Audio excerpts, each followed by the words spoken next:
It's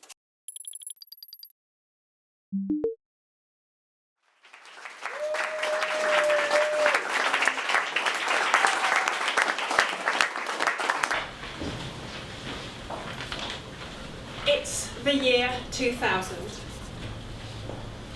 and I'm sitting at my desk at work, and the sun is streaming in through the windows, and everything is just so. I have my phone, my pens, my pad, and all my papers are neatly filed in piles of plastic pockets. And those are all neatly stacked in trays. And I'm sitting staring into space, feeling empty, numb. And I'm thinking, is this all there is? And what I've come to realise is that emptiness, that lack of feeling, was actually my suppressing grief, hopelessness, a lack of connection, and a complete absence of self-worth. So I want you to think, where do you get your sense of self-worth from? Maybe it's from your parents or your friends, your education, your work.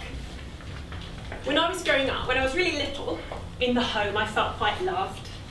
But when I went out into the big wide world, I didn't feel enough. I felt different, separate, other.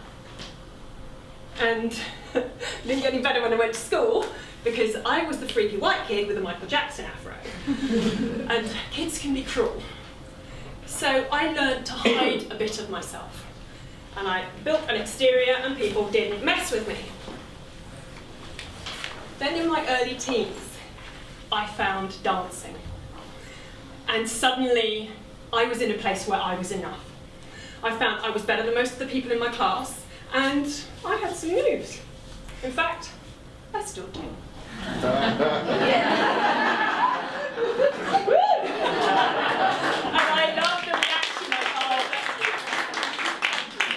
I love the reaction I got from the audience, so I did more of it. Each time I did something twinkly and sparkly, I got a response, and it felt great. So all the way through my teens and my 20s, I'm singing, I'm dancing, I'm acting, and I'm getting that lovely buzz. But there's still something kind of missing. I'm still holding myself back. So I have a day job, and I just do the singing and the dancing after work. Cut to the year 2000. And people started dying. 7 people close to me died within a space of about 8 months. A friend of mine, his son, who wasn't even 2. A friend who was 27. My dad, who was 64. Over and over, funeral after funeral, until I couldn't do it anymore. I felt completely broken, empty. There was just nothing left.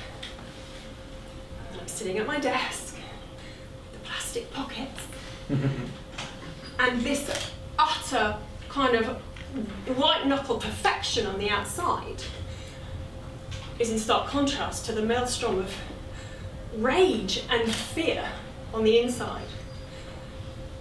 And I'm staring into space, thinking, is this all there is? And in the very next moment, a rush of emotion took me over. I thought, damn, no, this is not all there is. I'm going to honour my life. I'm going to honour the lives of all those people who are dead, and they can't do anything now. I'm going to do this. I'm going to take my twinkle into the light, and I'm going to do it. I'm going to go to drama school. So I did. Quit my job, went to drama school. And I'm dancing, and I'm singing, ah! And I'm acting. Don't you really think that's appropriate?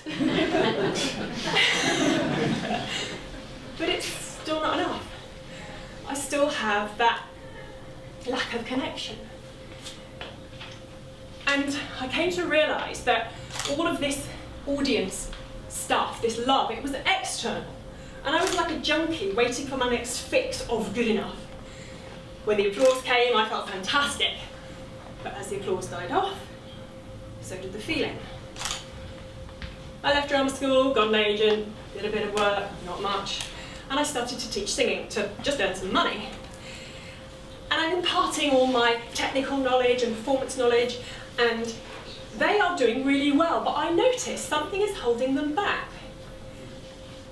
And having done a bit of reading about coaching and had a bit of coaching myself, I cheekily started to coach them, messing around up here. And I just witnessed the most incredible transformations in my students. And as this transformation was happening in them, a similar transformation was happening in me. Suddenly, I felt connected to Source, the universe, God, whatever you would like to call it. I felt connected to these people. I started coaching more people. And I realised that my purpose is not marketing with my plastic pockets. It's not dancing. It's coaching. This is my purpose. This is what I am here to do. And it felt amazing in a very calm way. So that's my job now, is to help people find out what their unique twinkle is and help them to deliver it into the world. I want you to imagine that you're hosting a party. You've got the food and the drinks all laid out and people are arriving, and there's a bit of a buzz, and you excuse yourself to go off into the other room where you have the most amazing indoor fireworks display. And you're just about to take it outside and share it with everyone. And you stop yourself. And you think, well, is it enough? Will they like it? Will they even get it? And you like sparkler. And you think, well, yeah, that's pretty, but I don't want to share it. It's just too much. And you put it out in the sink. And this is what we do. We hold ourselves back. I believe we each have a unique purpose, a unique spark. There's work we're born to do. And we fear sharing that with the world because we risk going into the other room and saying, would you like a sparkler? And having someone say, an incendiary device in your house, are you crazy? Ouch. And we hold ourselves back because we risk going into the other room and saying, would you like a sparkler? And having someone say, well, look, I get the 5th of November and New Year's Eve, but what's this obsession with year-end fireworks? Not right now, thanks. Ouch.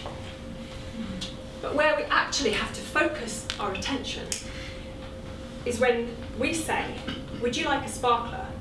And they say, yes, please. I love fireworks. This is just right for me. This sparkler that you've got, come on, here we go. This is just right, this is perfect, it's so twinkly, I love it. And oh, how I do love fireworks, but man, this is the best firework ever. Can I come back next week? Can I have some more? Can I pay you? That is where we have to focus our attention. It's my job to help people light their spark. I am a fire starter.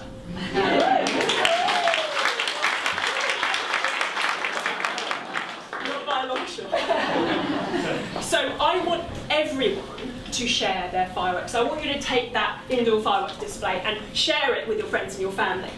Damn it, I want you to take it out in the garden. You can share your unique twinkle and sparkle with all the neighbours. Why not hire a field? Share it with the village. Why not hire a team and do a UK-wide sharing? This is your gift, this is your purpose. Now, I'm not suggesting that you guys in this room are not sharing your uniqueness, but I am suggesting that you could play bigger. I'm suggesting that you could choose the desirable over the reasonable, the big over the small, and the brave over the safe. So I want to leave you with some questions. Are you aware of what your unique spark is? And if you're not doing it, what are you going to do about it? If you are aware of it and you are doing it, what are you going to do to step it up, to play bigger, to make a difference in the world, to make this place a better place than when you arrived? What are you going to do by the end of today? What are you going to do by the end of next week? What are you going to do by the end of the month, with a year, to help me in my mission and to help yourselves in your self-expression, to share your unique, twinkly brilliance and change the world?